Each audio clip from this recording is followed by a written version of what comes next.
तो क्या चीज समझ नहीं है ये बता बेटा। सर इसको स्टार्ट कैसे करना है क्वेश्चन को। लाइक क्लोजिंग कैपिटल जब ये आईओसी आ जाता है ना प्रॉफिट में तो उसमें डिफिकल्टी होती है निकालने में। ओके, पढ़ते हैं क्वेश्चन, पढ़ते हैं एक्सप्रेशन। सारे लोग जरा अपना अपना कैमरा ऑन कर लें बेटा प्लीज। जल्दी से कृपया करके अपना अपना कैमरा ऑन करें।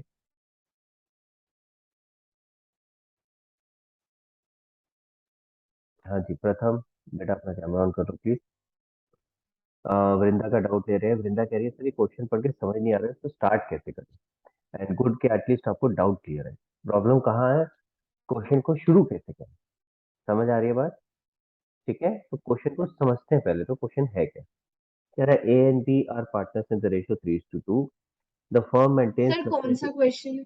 ये नहीं है क्या, कौन सा है भाई, किसने पूछा, ये समीक्षा ने, समीक्षा ग्रुप पे भेजा है ना वृंदा ने question. Okay sir, okay sir. इसीलिए तो ग्रुप पे डलवा रहा हूँ, खोलो आप भी साथ साथ देखो। This is question 26। ठीक है, A and B are partners in the ratio 3:2। Firm maintains fluctuating capital account and the balance of the same as on 31 March 2020 amounted to 1,60 and 140 for A and B respectively. Their drawings during the year was 30,000 each. As per partnership deed, interest on capital at the rate 10% per annum on opening capital has been provided to them. Calculate opening capitals of the partners given that the profit was 90,000. तो हमें क्या निकालना है, opening capital निकालना है। तो ये reverse calculation वाला क्वेश्चन है भाई। कहाँ है कहीं वृंदा, मैं करके दिखा रहा हूँ। चलो आपको एक बार ये वाला क्वेश्चन दोबारा से, पहले तो क्वेश्चन समझ में आया है क्या। क्वेश्चन है रिवर्स कैलकुलेशन का। क्वेश्चन में आपको क्लोजिंग कैपिटल दिया है, आपको ओपनिंग निकालना है। पहले इस चीज को समझो। ये पता है क्या चीज है, जैसे हम इंटरेस्ट ऑन कैपिटल का थर्ड केस करते थे ना वृंदा, ये वो चीज है। थर्ड केस में हम पहले क्या निकालते थे, स्टेप 1 क्लोजिंग से ओपनिंग निकालो। ये वही तो कह रहा है निकालने को। क्लोजिंग कैपिटल दिया है, ओपनिंग निकालना है। तो अब आपके क्या क्या स्टेप्स होते थे। क्लोजिंग कैपिटल, एड ड्राइंग्स और माइनस ना ना प्रॉफिट। ना ना ना ना, ऐसे थोड़ी ना होता है यार। आपको क्या क्या पता है, क्या क्या ऐड और माइनस करना है, उसके लिए पूछ रहा हूँ क्या क्या स्टेप्स होते थे। अच्छा फिक्स्ड में क्या दे रखा है, पहले तो फिक्स्ड कैपिटल अकाउंट है फिर हाँ तो अब देखो, फ्लक्चुएटिंग। पहले क्वेश्चन समझ आ गया, क्वेश्चन क्लियर हुआ। क्वेश्चन है जिसमें क्लोजिंग कैपिटल गिवन है, आपको ओपनिंग निकालना है। तो मैं लिख देता हूँ ए एंड बी। ठीक है, सर स्क्रीन शेयर नहीं है। शेयर नहीं है, मैं शेयर कर देता हूँ। कहाँ गई भाई,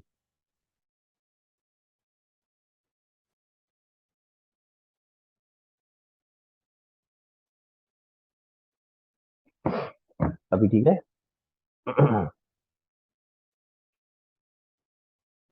हाँ जी देखो भाई, कहाँ चला गया ये, ए और बी। सबसे पहले लिखेंगे क्लोजिंग कैपिटल। क्लोजिंग कैपिटल आपको दे रखा है 1,60,000 और 1,40,000। तो क्लियर हो गया। ठीक है, अब क्वेश्चन ने क्या कहा है, क्वेश्चन ने कहा है क्लोजिंग से ओपनिंग निकालना है। तो हमें दो बातों का ध्यान रखना होता है। पहली बात कि क्या ये फ्लक्चुएटिंग मेथड फॉलो हो रहा है या फिक्स मेथड फॉलो हो रहा है। उससे पता चलता है कौन कौन सी आइटम रिवर्स होगी। तो फ्लक्चुएटिंग फॉलो हो रहा है, क्वेश्चन ने लिखा है, तो सारी आइटम रिवर्स होगी। ठीक है, तो सारी आइटम में देखते हैं क्या क्या है। और दूसरा क्या होता है, कितना अमाउंट रिवर्स होना है। तो कोई भी अमाउंट ऐसा लिखा नहीं है कि जो बैलेंस शीट में पड़ा हो, या से कहीं से कुछ ऐसा नहीं दिखा। तो सारा अमाउंट जो भी दिया होगा सब रिवर्स होगा, सारी आइटम सारा अमाउंट। ठीक है, the firm maintains fluctuating capital balance, capital account and the balance of the same as on basis, ये तो हमने लिख दिया। they are drawings for 30,000 each। तो ड्राइंग्स पहले माइनस हुई होंगी, तो अब क्या करेंगे, 10 रिवर्स कर रहे हैं तो उल्टा चलते हैं। 30,000 ईच, तो 30,000 एंड 30,000। अगर लिखा होता 30,000 पर मंथ ईच, तो 30,000 इंटू 12 कर देते। अगर लिखा होता 30,000 पर क्वार्टर ईच, तो 30,000 इंटू 4 कर देते। समझ आ रहा है। तो ये ध्यान से पढ़ना है इन चीजों को, यही गलतियां होती हैं, क्वेश्चन यही गलती करवाता है आपसे। ठीक है, आगे चलते हैं। आगे कह रहा है, as partnership interest on capital 10% per annum has been provided to them. Interest भी दे रखा है, यानी इसके अंदर इंटरेस्ट भी एडेड है। पर इंटरेस्ट में कैसे करो रिवर्स, क्योंकि इंटरेस्ट 10% निकलेगा ओपनिंग कैपिटल पे और वही तो निकालना है। तो इसलिए उसको अभी हम रिवर्स नहीं कर सकते, इसको छोड़ दो। Calculate opening capital of the partners given that the profit was 90,000। 90,000 का प्रॉफिट है। अब बताओ कैसे बताया था ये, किस तरीके से करने के लिए, किसी को याद है इसके बाद क्या करना चाहिए? परीक्षा आपने किया है क्वेश्चन?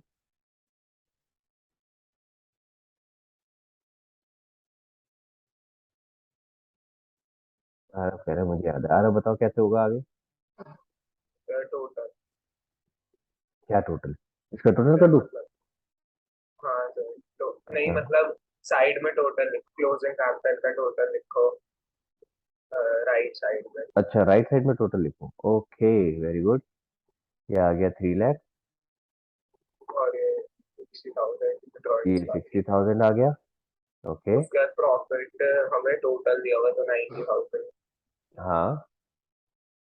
लिख दो सर। कहाँ लिखूं? इसके नीचे ही 60,000 के नीचे अच्छा, 90,000, क्या करूं, माइनस? Minus profit. ओके, पहले ये समझाओ ऐसा क्यों किया वृंदा, ये समझो। देखो क्या करना था अपने को, अपने को रिवर्स करना था प्रॉफिट, और अपने को रिवर्स करना था इंटरेस्ट। अब इंटरेस्ट तो निकाल नहीं सकते जब तक ओपनिंग नहीं आएगा, यहाँ तक क्लियर हो गया? और ओपनिंग निकालने के लिए मेरे को पहले प्रॉफिट को भी रिवर्स करना है और इंटरेस्ट को भी। चलो, इंटरेस्ट अगर मेरे को रह भी जाता तो प्रॉफिट तो रिवर्स करना है, बिना प्रॉफिट रिवर्स करे तो मैं इंटरेस्ट कैलकुलेट कर ही नहीं सकता। ठीक है, क्लियर हो गया?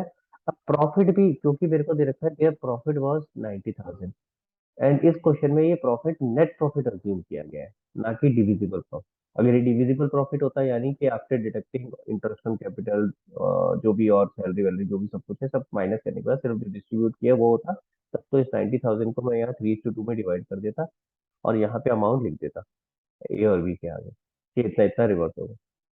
आई बात समझ में? क्योंकि ये नेट प्रॉफिट है तो पहले मुझे अगेन इसमें से क्या माइनस करना है? Interest on capital. अगेन फिर वही हो गया, आगे इंटरेस्ट ऑन कैपिटल तो है ही नहीं। आ रही है बात समझ में? तो सारी कहानी, ये क्वेश्चन इससे गंदा क्वेश्चन है ये वाला।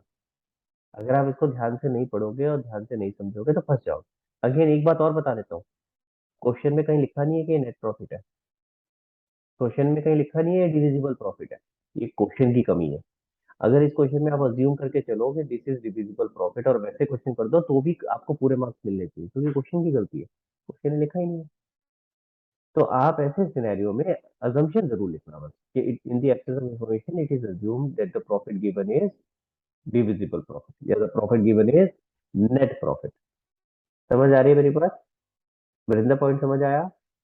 तो अब इसमें क्वेश्चन में जो आंसर है वो ये मानते हुए है कि ये नेट प्रॉफिट है, तो हम इसको नेट प्रॉफिट मान के चल रहे हैं। तो नेट प्रॉफिट में मैंने आपको बोला मैं डिवाइड करके नहीं कर सकता, पहले इसमें से इंटरेस्ट माइनस करना था, इंटरेस्ट है नहीं मेरे पास, तो इसलिए हम पहले टोटलिटी में कर रहे हैं।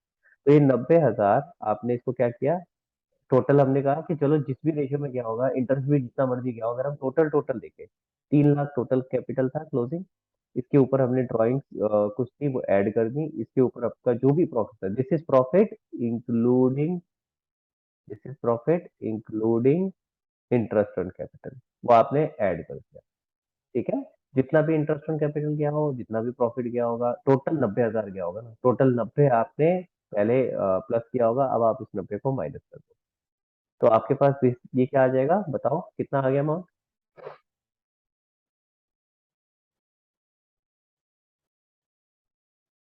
2,70,000। ये क्या आ गया, दिस इज ओपनिंग कैपिटल, क्योंकि आपने अब सारी चीजें रिवर्स कर दी। देखो हमें ओपनिंग कैपिटल टोटल पता चला है, आर यू विद मी? अलग अलग नहीं पता चला, लॉजिक समझ आया क्यों ऐसे किया हमने? अब बताओ कि कौन बता रहा था, आरव बता रहा था, आरव आगे क्या करेंगे? ओपनिंग कैपिटल तो बदल गया, फिर उसके बाद ये टोटल जो ओपनिंग कैपिटल है इस पे इंटरेस्ट निकाल। तो इंटरेस्ट आ गया 27,000। आगे? अब इसको हम इससे डिविजिबल प्रॉफिट निकाल देंगे 90,000 माइनस 27,000। वेरी गुड, तो डिविजिबल आ जाएगा, डिविजिबल प्रॉफिट पता चल जाएगा। डिविजिबल प्रॉफिट कैसे आएगा, इस 90,000 में से 27 माइनस हो गया, कितना आ गया? तो 63,000।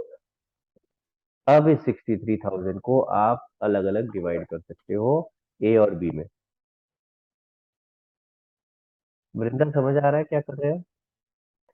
एक तरह से हमने क्या किया, हमें नेट प्रॉफिट दिया था, हम नेट प्रॉफिट से डिविजिबल प्रॉफिट तक आ हमें डिविजिबल दिया होता तो बात ही खत्म थी, तो हम पहले सीधा सीधा डिविजिबल वाला रिवर्स कर देते और काम खत्म हो जाता। तो अब मैं अगर यहाँ पे डिविजिबल प्रॉफिट रिवर्स करना चाहूँ तो अब इसकी वर्किंग में अलग से बना दूं ये, जैसे हम नॉर्मली करते थे। अब मान लो अगर हमें डिविजिबल ही दिया होता तो कैसे हो रहा होता, तो ऐसे हो रहा होता, देखो। क्लोजिंग कैपिटल 160, 140, टोटल की जरूरत नहीं है वैसे। हाँ जी। और यहाँ पे आ जाएगा प्लस ड्राइंग 30, 30 माइनस प्रॉफिट। बताओ भाई, अब डिविजिबल प्रॉफिट 63 है, तो डिविजिबल को 3:2 में डिवाइड करो, कितना कितना आया? 37,800 और 25,200। ठीक है, बताओ कितना आया। This is what, this is opening capital including interest. ठीक है, दिस इज ओपनिंग कैपिटल, लेकिन इसके अंदर अभी भी इंटरेस्ट इंक्लूडेड है, आईओसी इंक्लूडिंग आईओसी। देखो, आई बात समझ में? ठीक है, बताओ कितना आएगा। 152,200,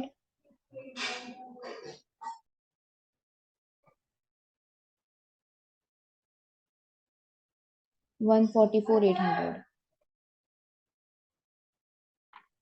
अब आईओसी कैसे निकालेंगे? अब इसके अंदर फॉर्मूला लगाएंगे, वो वाला। अगर इंक्लूडिंग वाला फॉर्मूला जो याद है कैसे होता है, क्या लगेगा?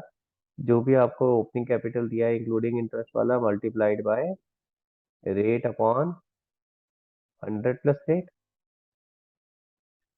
क्लियर है?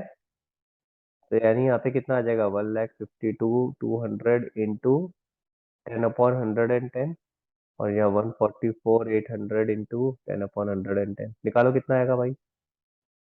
सही कर रहा हूँ मैं? आ रहा? ऐसे ही करना है। Yes, sir. हाँ जी, बताओ बेटा कितना आएगा। इस इंटरेस्ट को माइनस कर देंगे तो आपका ओपनिंग कैपिटल आ जाएगा।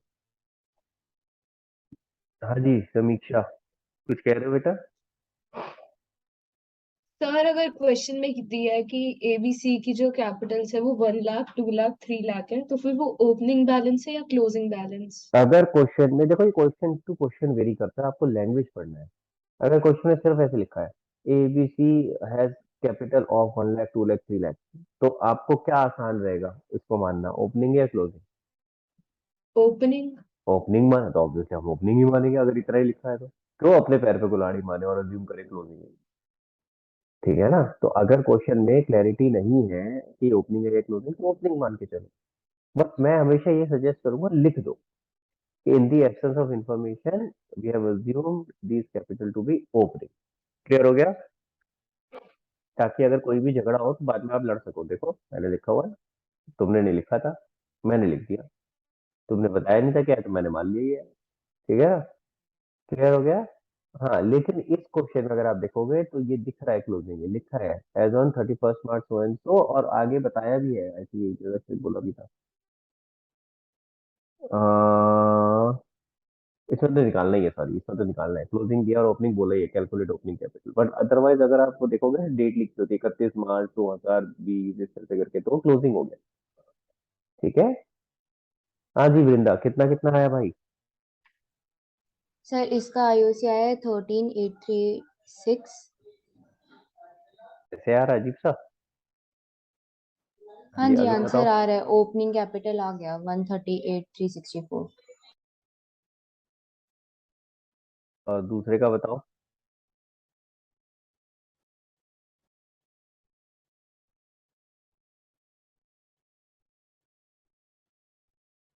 13,13163।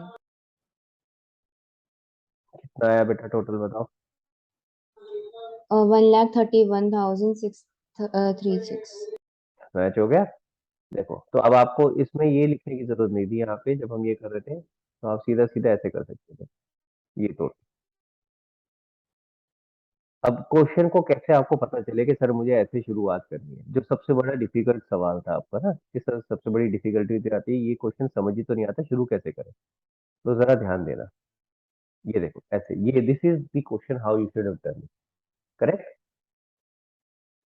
अब ये कैसे पता चले सर कि पहले हम ऐसे टोटल वाले में ऐसे हम प्लस माइनस करना है हमें या इंडिविजुअली करना है, कैसे करना है हमें कैसे पता लगे। फिर से रिपीट कर रहा हूँ, क्वेश्चन को पहले पढ़ो, उसकी रिक्वायरमेंट समझो। सबसे पहले रिक्वायरमेंट समझो क्या है, रिक्वायरमेंट क्या है, ओपनिंग कैपिटल निकालना। इससे आपको ये तो क्लियर हो जाना चाहिए केस थ्री, जो हम आईओसी का केस थ्री करा था, जैसे वहां निकालते थे वो वाली चीज, ठीक है। ये क्लियर हो गया। उसके बाद आपको ये क्लियर हो जाना चाहिए कि स्टेप्स क्या है, चेक करो फिक्स्ड है फ्लक्चुएटिंग है, और कितना अमाउंट कैपिटल अकाउंट में गया है। ये दोनों बातें क्लियर हो गई, ठीक है, ये बातें तो क्लियर हो गई। जब हम देख रहे हैं कुछ वो रिवर्स करने चल रहे हैं, तो हम कहाँ फंसे, दो जगह फंस सकते हो आप, फिर से बता रहा हूँ, दो जगह फंस सकते हो। पहला कि आईओसी ऑलरेडी कुछ दे रखा है, आईओसी को रिवर्स करना है। जब आईओसी रिवर्स करना है और हमें अमाउंट ही नहीं दे रखा आईओसी का, क्या है अमाउंट निकालना है, तो उसके लिए अपने को ओपनिंग कैपिटल ही चाहिए, परसेंटेज दे रखी है, परसेंटेज तो ओपनिंग कैपिटल पे लगाओगे।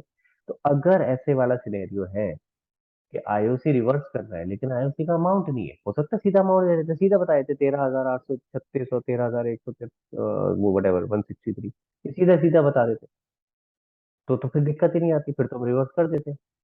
लेकिन क्योंकि हमें परसेंटेज दे रखी है, अमाउंट नहीं दे रखा, तो जब परसेंटेज दे रखी है तो हमें ये वाला तरीका अपनाना है, ठीक है।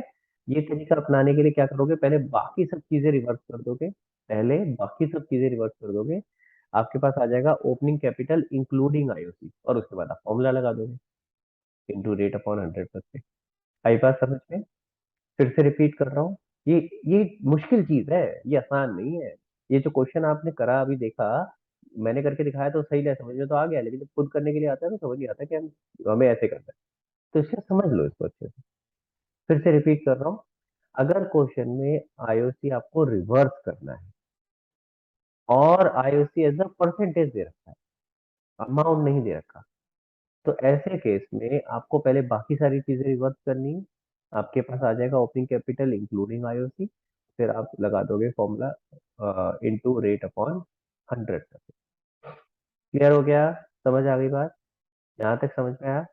एक और पॉइंट लेते हैं। अब सर ये टोटल वाली चीज जो आपने करी, ये कब करनी है, ये तब करनी है जब आपको डिविजिबल प्रॉफिट ना देके नेट प्रॉफिट। तो ये दो पॉइंट अगर आप नोट करना चाहते हो तो उसके साथ लिख लो कि ये कब करनी है चीज, ये तभी करनी है। अगर मुझे डिविजिबल प्रॉफिट दिया होता तो मैं सीधा यहीं पे यही करता ना, सीधा सीधा ये वाला काम करता, मैं ऊपर वाला करता ही नहीं। ऊपर वाला करा ही इसीलिए ताकि मैं डिविजिबल प्रॉफिट निकाल सकूं, क्वेश्चन में दिया ही नहीं था मुझे। अगर सीधा क्वेश्चन बोल देता नेट प्रॉफिट लिखने की जगह डिविजिबल प्रॉफिट 63,000, तो मुझे ये सारा काम करने की जरूरत थी ही नहीं। क्लियर हो गया। फिर सीधा मैं नीचे वाली वर्किंग करता और काम खत्म हो जाता। तो नीचे वाली वर्किंग तो बहुत कॉमन है, नीचे वाली तो आप नॉर्मली कर रहे होगे, लेकिन ऊपर वाली वर्किंग सिर्फ तब आपको करनी है, वो टोटलिटी में वर्किंग तब करनी है जब आपको क्वेश्चन में नेट प्रॉफिट दिया है इंस्टेड ऑफ डिविजिबल प्रॉफिट। सबको क्लियर हो गई वाली बात, चल सकते हैं आगे। हाँ जी, चलो अगले क्वेश्चन पे चलते हैं, बोलो परीक्षा। सर मैं ये बोलती हूँ अरुणिमा की तबीयत खराब हुई थी इसलिए उसने लीव कर दी। हाँ कोई बात नहीं बेटा, मेरे पास मैसेज आया उसका भी, क्या हो गया एकदम से। चलो डाउट बताओ, और कोई डाउट।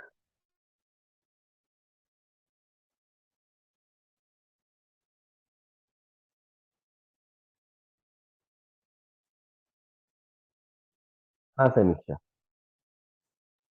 सर अगर गिवन है A B C are partners the balances of their capital accounts are 1 lakh 2 lakh 3 lakh, तो इसमें ये ओपनिंग है क्लोजिंग है?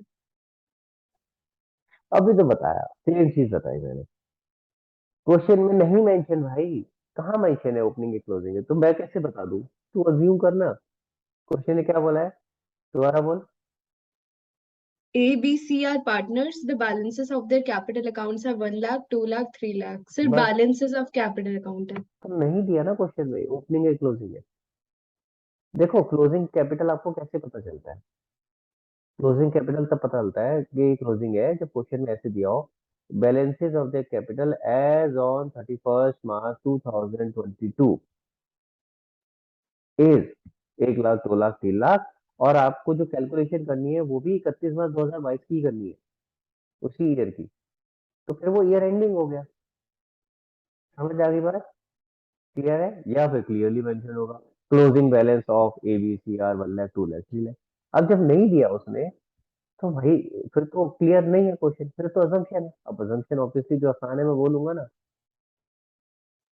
तो मैं सर उसको इसमें ओपनिंग हमने मानूंगा। क्लोजिंग कैपिटल अज्यूम करी थी, तो ऐसा क्वेश्चन एक भेजना क्वेश्चन फिर, है। ऐसे ओके ऐसे सर। नहीं, ऐसे नहीं, क्वेश्चन भेज के दिखा ना फिर मेरे को। Okay sir. हाँ, क्वेश्चन भेज। और उस हो सकता है उसमें मैंने बताया भी होगा उसमें जब ये क्वेश्चन कराया होगा कि इस क्वेश्चन में इन्होंने अज्यूम किया है कि क्लोजिंग, हमें थोड़ी ना करने की जरूरत है हर जगह। अगर क्वेश्चन क्लियर नहीं है, देखो यार सिंपल सी चीज है, अगर क्वेश्चन में ये क्लैरिटी नहीं है कि ये ओपनिंग कैपिटल है या क्लोजिंग कैपिटल है, then you should always assume opening. मैं अपने पैर पे कुल्हाड़ी क्यों मारूंगा? मैं उसको क्लोजिंग मान के और अपने के लिए क्वेश्चन मुश्किल बनाऊं? क्यों बनाऊं भाई? ठीक है, तो ऐसे केस में तो आप इसको ऑब्वियसली फिर ओपनिंग मान के चलो। देखें जरा क्या क्वेश्चन है परीक्षा में next। हाँ जी, Vijay Mohan and Anila partner balances of the capital being this. अरे यार अगली लाइन कौन पढ़ेगा समीक्षा? अब मैं पिटाई लगाऊंगा फिर। क्या लिखती है अगली लाइन?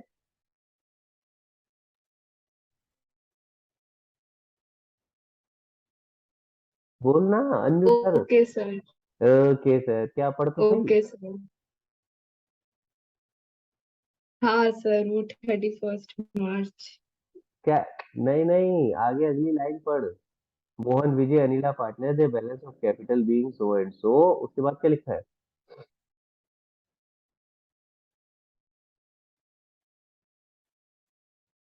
पढ़, अरे जो लिखा है वही पढ़ना, ऐसे थोड़ा ना यस पढ़ना सर। मन मन में। वेट कर रहा हूँ In arriving at these amounts, मैं। profit for इसका the मतलब year क्या होता ended है? closing है ये, क्योंकि इन यहाँ इसका तक मतलब क्या आने है के लिए। हिंदी में? हाँ, यहाँ तक आने के लिए हमने ये प्लस और ये माइनस किया है। इन अराइविंग एट दिस अमाउंट लिखा है। अब तो मुझे आधा सवाल बोलेगी तो आधा इंटरप्रिटेशन तो गलत ही होगा ना भाई। इसीलिए तो कहता हूँ मुझे क्वेश्चन भेजो तो क्लियरली समझ में आएगा। लिखा है उसमें यार, इन अराइविंग एट दीज अमाउंट, इस अमाउंट पे आने के लिए हमने ये प्लस और ये माइनस किया है, तो यानी ये क्लोजिंग है। ठीक है, तो क्वेश्चन को ध्यान से पढ़ो, क्वेश्चन को पढ़ के समझ आ जाएगा कि क्वेश्चन में क्या लिखा है। और बताओ, और कोई डाउट? पक्का कोई और डाउट नहीं है? एक काम करते हैं, 5-7 मिनट और लेते हैं जरा। मैं एक बार आपको देख रहा हूँ कुछ इसमें से कुछ और आपको बता सकता हूँ। हाँ, एक बार पास्ट एडजस्टमेंट का एक मोटा मोटा एक चीज दिखा रहा हूँ बस। एक बार हल्का सा रिवाइज कर लेंगे पास्ट एडजस्टमेंट को, डिटेल में तो नहीं जा रहा हूँ, लेकिन हाँ मोटा मोटा रिवाइज कर लेते हैं। आपको स्क्रीन शेयर है, सब लोगों को दिख रही है? हाँ जी। तो देखो पास्ट एडजस्टमेंट में आपको अगर याद हो, मैंने आपको ब्रॉडली दो केसेस कराए थे, ओमिशन और रॉन्ग। ठीक है, पास्ट एडजस्टमेंट में ब्रॉडली दो केसेस कराए थे, ओमिशन और रॉन्ग। इसके जितने भी और वेरिएशंस थे वो भी सारे इसी से रिलेटेड थे, या तो वो ओमिशन का केस होगा या वो रॉन्ग का केस है। ठीक है, तो यानी ब्रॉडली कोई भी चीज है उसको पहले आपको आइडेंटिफाई करना है क्या वो ओमिशन है या वो wrong.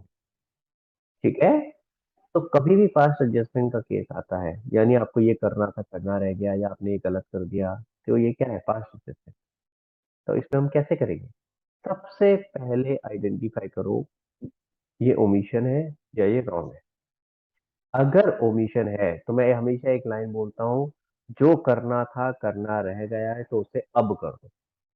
For example interest on capital देना था, देना रह गया है तो उसे अब दे दो।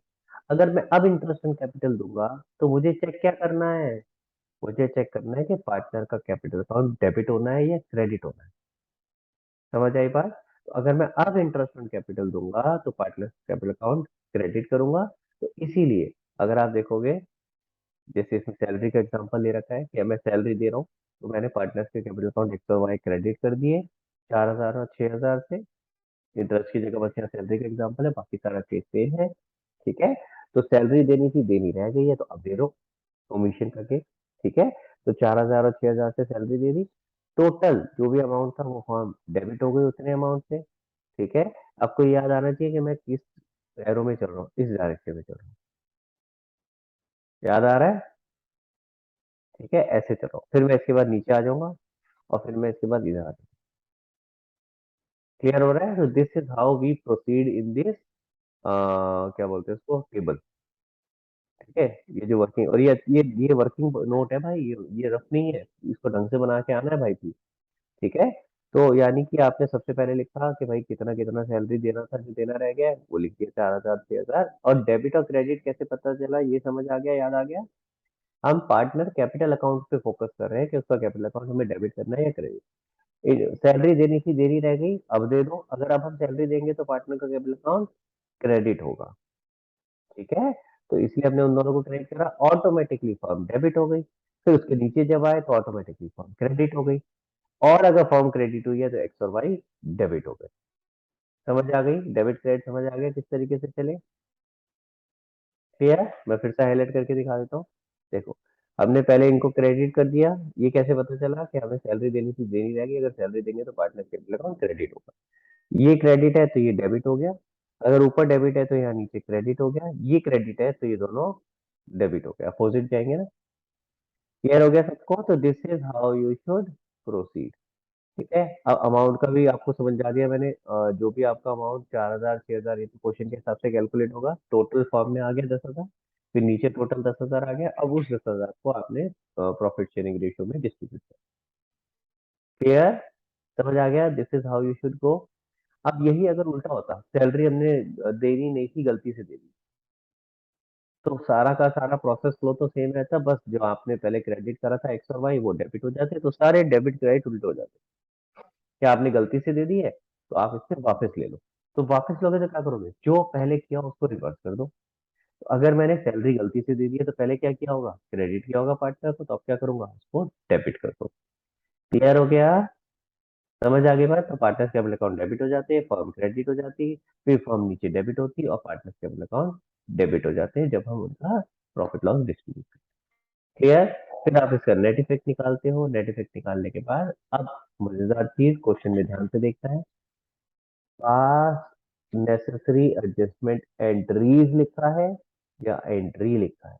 अगर एंट्रीज लिखा है तो जो ऊपर की दो लाइनें हैं उनकी एंट्रीज बनेगी। और अगर एंट्री लिखा है, जो कि नॉर्मली क्वेश्चन में आता है, 99% एंट्री ही लिखा आता है। 99% बोल रहा हूँ, 100% नहीं बोल रहा हूँ। 1% अगर आ गया ना तो गलत करके आ जाओगे, तो ध्यान रखना क्या लिखा है। अगर एंट्री लिखा है तो जो आखिरी वाला जो येलो में करा हुआ है सिर्फ वो ही एंट्री पास। और एंट्रीज में ध्यान रखना है, फर्म तो डेबिट या क्रेडिट हो नहीं सकती। फर्म की जगह क्या नाम आता है, प्रॉफिट एंड लॉस और एडजस्टमेंट अकाउंट। अभी तक कितने तरह के प्रॉफिट एंड लॉस अकाउंट आ गए परीक्षा? कहाँ गायब हो गई भाई? अभी तक कितने तरह के प्रॉफिट एंड लॉस अकाउंट आ गए जरा बताना। एक तो अपना classic profit and loss account, profit and loss appropriation account, profit and loss मैं एडजस्टमेंट लिखूं जरा अकाउंट, एक बार? सस्पेंस। जरा बता यार, जरा क्या क्या आ गए। Profit and loss account, profit and loss appropriation account, और एडजस्टमेंट अकाउंट और सस्पेंस अकाउंट। एडजस्टमेंट अकाउंट और profit and loss suspense account. अब आधे बच्चे सोच रहे हैं सस्पेंस कहाँ आता है, याद है सस्पेंस कहाँ आता है? अच्छा चलो बताओ। पी एंड एल अकाउंट तो पता ही है, ये आप नेट प्रॉफिट निकालने के लिए बनाते हो। ठीक है, ये आप प्रॉफिट डिवाइड करने के लिए बनाते हो। एप्रोप्रिएशन लिख दो, एप्रोप्रिएशन के लिए। एडजस्टमेंट कहाँ बनाते हो? Fast adjust. पार्ट एडजस्टमेंट में। ओके, एक जगह और बनाते हो, बता सकता है कोई कहाँ बनाते हैं? Profit and loss adjustment account, देखें जरा किसी को याद है? हाँ समीक्षा, याद है profit and loss adjustment account एक जगह और सर कहाँ बनाते हैं? Change in PSR, admission, retirement, death, dissolution में नहीं, पीएन वो रीवैल्यूएशन को ही कहते हैं। हाँ, डेथ पे कहाँ बनता है? डेथ पे थोड़ा बनता है। हाँ डेथ में नहीं बन सकता है लेकिन। बन सकता है हाँ लेकिन नॉर्मली क्वेश्चन में आता है। तो ये कहाँ बनता है, रीवैल्यूएशन। रीवैल्यूएशन में जो अकाउंट था उसी को P and L adjustment account भी कहते हैं भाई। अगर आप देखोगे दोनों का ये उसी उसी का ही नाम है एक तरह से। रिवैल्यूएशन आसानी आसान नाम बुला रहे हैं। पे एंड एल एडजस्टमेंट क्या है, आपको ड्यूरिंग द ईयर कोई भी एडजस्टमेंट करनी है तो आप profit and loss adjustment account बना रहे हैं। ठीक है, और P and L suspense account सिर्फ एक ही जगह बनता है, डेथ। करेक्ट, सिर्फ एक जगह बनता है। ये सस्पेंस अकाउंट हम इसलिए वर्ड यूज कर रहे हैं सस्पेंस, क्योंकि हमें नहीं पता भाई प्रॉफिट था लॉस था, ये तो हम एडजस्टमेंट मार रहे हैं। ठीक है, तो वहां पे एडजस्टमेंट अकाउंट की जगह P&L सस्पेंस अकाउंट यूज करते हैं, क्योंकि एक तरह से एस्टिमेट बेसिस पे बन रहा है। आप ऐसे समझ लो, ये एक एस्टिमेट बेसिस पे बनता है, ठीक है। बाकी सब जगह आपका P&L एडजस्टमेंट अकाउंट है। तो रिवैल्यूएशन का दूसरा नाम P&L एडजस्टमेंट अकाउंट होता है। क्लियर हो गया गाइस? तो अब आप एक बार ये रिवाइज करना अच्छे से। आई होप ये आपको क्लियर हो गया हो, ओमिशन वाला और रॉन्ग वाला। इसमें एक आध पॉइंट और मैं देख लेता हूँ और इम्पोर्टेंट क्या है। हाँ, ये चीज और याद रखना कि कभी परसेंटेज वाली चीज हो, आईओसी आईओडी, जिसमें आपको दिया हो कि 4 की जगह 6 कर दिया या 6 की जगह 4 कर दिया, तो सिर्फ डिफरेंस से कर लेंगे। पूरा पूरा करने की जरूरत नहीं है कि पहले 4% को रिवर्स करो फिर 6 दो, या 6 को रिवर्स करो 4 दो, ऐसे नहीं। सिर्फ डिफरेंस जो है उसी को लेके हम कैलकुलेशन कर लेते हैं, ठीक है। एंड देन उसके बाद प्रॉफिट का ये एक इम्पोर्टेंट पॉइंट है जो बच्चे बहुत गड़बड़ करते हैं। क्वेश्चन में प्रॉफिट दिया होता है, बच्चे प्रॉफिट भी रिवर्स कर देते हैं। अरे भाई, प्रॉफिट सिर्फ तभी रिवर्स करना है जब वो गलत रेशियो में बटा हो। बहुत कॉमन मिस्टेक है, बहुत कॉमन मिस्टेक है, और मैं बार बार बता रहा हूँ ये बात। करते हो परीक्षा ये, है ना? होता है ये। सर पर आंसर हर बार सही नहीं आया था। बिल्कुल आएगा सर। मुझे एक बात बता, अगर प्रॉफिट मैंने सही रेशियो में बांटा था, तू कह नहीं पहले प्रॉफिट वापस कर दो, ठीक है। यानी मान ले पहले मैंने आप और वृंदा और परीक्षा दो पार्टनर थे। वृंदा को 20,000 जाने थे, परीक्षा को 40,000 जाने थे, टोटल 60,000 का प्रॉफिट था। तो मैंने वृंदा से 20 ले लिए, परीक्षा से 40 ले लिए, ठीक है। उसके बाद जो आईओसी वगैरह देना था करना था वो दे दिया, और जो बच गया प्रॉफिट फिर वापस उसी रेशो में दे दिया। तो आंसर तो सेम ही आएगा ना भाई। जिस रेशो में वापस ले रहा हूँ, अगर उसी रेशो में वापस दे भी रहा हूँ, तो आंसर तो सेम ही आएगा। पर अपना काम तो बढ़ा लिया। तो what is the use of doing that? Unnecessary time waste हो गया। फिर कहोगे सर टाइम पे पेपर खत्म नहीं होता। तो फिर जब अपना काम बढ़ाओगे तो फिर क्या करें? तो इसलिए अपना काम नहीं बढ़ाना है, ठीक है। हाँ, लेकिन अगर कंफ्यूजन हो तो कोई प्रॉब्लम नहीं, फिर कर दिया तो कोई दिक्कत नहीं, ठीक है। क्वेश्चन छोड़ के आने से तो बेटर है कि कराओ भाई, ऐसे कराओ चलेगा। लेकिन ये एक सिंपल सी चीज याद रखो, प्रॉफिट तभी रिवर्स होगा पास्ट एडजस्टमेंट के क्वेश्चंस में जब प्रॉफिट गलत रेशियो में बटा हो। तो अगर प्रॉफिट गलत रेशो में नहीं बटा हुआ है तो हमें प्रॉफिट रिवर्स नहीं करना है, जो गलती है सिर्फ उसी को करेक्ट करना है। आईओसी देना तो देना रह गया तो उसे करेक्ट करो, आईओसी गलत दे दिया है तो उसे रिवर्स करो, सिर्फ उसी पे फोकस करो। फिर प्रॉफिट को हमें रिवर्स करने की जरूरत नहीं है। आई बात समझ में? क्लियर हो गया? एक आखिरी चीज, मल्टीपल एरर वाला। मल्टीपल एरर में बच्चे गलती क्या करते हैं, एक तो भूल जाते हैं प्रोसेस क्या था, एक एक करके सबकी और रिवर्स कर देते हैं। पहला करा आईओडी चार्ज वाला, जैसे मैं कर रहा हूँ, आईओडी चार्ज किया, उसके बाद उसका प्रॉफिट या लॉस हुआ उसको रिवर्स कर दिया, फिर ऐसे सेकंड का, फिर थर्ड का। भाई बार बार रिवर्स मत करो, रिवर्सल एक एंड में करेंगे। जो भी हम पी एंड एल डिस्ट्रीब्यूट करते हैं वो सबका एक साथ इकट्ठा करेंगे। हर स्टेप का अलग अलग पी एंड एल डिस्ट्रीब्यूट मत करने लग जाना, भूल जाते, प्रैक्टिस करी नहीं होती तो फिर याद नहीं रहता कैसे किया, ठीक है। तो आप क्या करोगे, जितनी भी गलतियां उनका पहला स्टेप एक साथ करोगे, उसका टोटल करोगे। अब बच्चे यहाँ भी गड़बड़ करते हैं, टोटल करके बस इसी की एंट्री कर देते हैं। जो 74,036 और 1,10,000 दिख रहा है, ये एंट्री करके आ जाता है। अरे भाई एंड में नील आएगा, याद करो। नील नहीं आया अभी तक, तो एंट्री कैसे बनाओगे? तो इसीलिए याद रखो कि इस 110 को रिवर्स करना है। अभी प्रॉफिट लॉस तो बांटा ही नहीं है, बांटना है उसको। समझ आई मेरी बात? क्लियर हो गया? तो इसलिए इस बात को याद रखना है कि मल्टीपल वाले जो जहाँ भी मल्टीपल एरर है, उनमें पहला स्टेप आपने एक साथ किया, उसका नेट इफेक्ट निकाला। नेट इफेक्ट निकालते वक्त याद रखना, डेबिट डेबिट ऐड करोगे, क्रेडिट क्रेडिट ऐड करोगे, डेबिट में से क्रेडिट माइनस करोगे, और जो ज्यादा होगा उसको लिखोगे, ठीक है। ये बेसिक गलतियां जो आप करते हो, अगर कुछ समझ नहीं आ रहा तो बताओ, मैं करके बताता हूँ डिटेल में। मैं अभी ओवरव्यू दे रहा हूँ बस आपको, ठीक है। और फिर आपका जो नेट इफेक्ट आया आप उसकी एंट्री करो। क्लियर हो गया गाइस? ठीक है। अब पास्ट एडजस्टमेंट में ये तो बेसिक थे, ठीक है, ये बेसिक है। अब अगर एडवांस लेवल क्वेश्चन अगर आपके पास आ जाता है, उसके अंदर क्या होता है, उसके अंदर पहले क्या होगा, इंटरेस्ट ऑन कैपिटल निकालो, फिर उसके बाद पास्ट एडजस्टमेंट करो। इंटरेस्ट ऑन कैपिटल निकालने के लिए क्या आ जाएगा, गंदे वाला क्वेश्चन आएगा, तो क्या होगा, क्लोजिंग कैपिटल दे रखा है, ओपनिंग निकालो। यानी कि ओ भाई, शेर पे सवा शेर है। पहले तो क्लोजिंग से ओपनिंग निकालो, वही इतना मुश्किल होता था, फिर पास्ट एडजस्टमेंट भी करो। तो अगर क्वेश्चन ज्यादा कॉम्प्लिकेट या ज्यादा मुश्किल करना हो तो इस तरह का आता है। तो नॉर्मली इस तरह का क्वेश्चन कम आता है, वेरी रेयर। लेकिन ये नहीं कि आ नहीं सकता।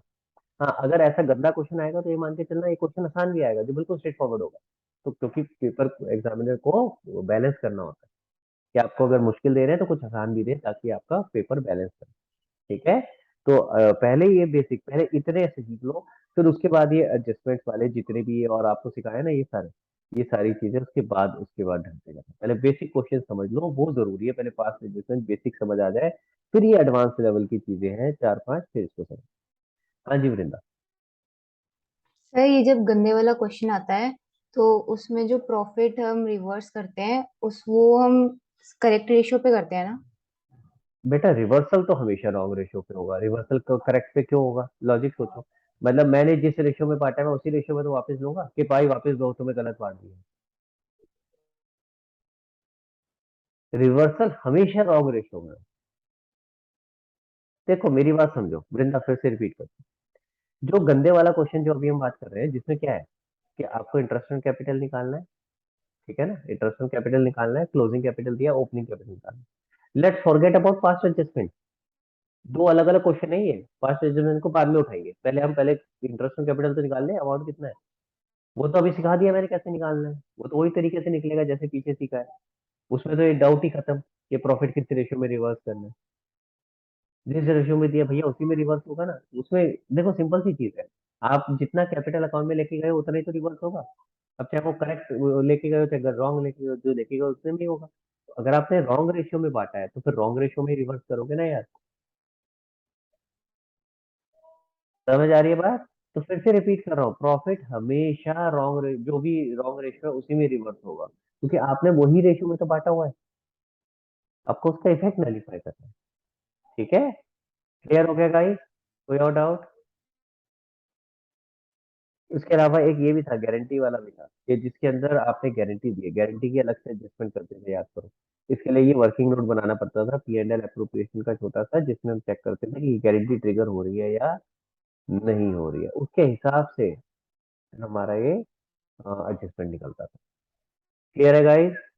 ठीक है, चलो तो विद दिस मैं इसको क्लोज करता हूँ। आई होप कि अब आपका फर्स्ट चैप्टर में मैंने गारंटी रिवाइज नहीं कराया, बट आई होप कि वो आप कर लोगे। तो फर्स्ट चैप्टर भाई नेक्स्ट क्लास तक प्लीज खत्म करके आएंगे। ठीक है, लेट्स ट्राई कि नेक्स्ट क्लास तक फर्स्ट चैप्टर खत्म हो जाए।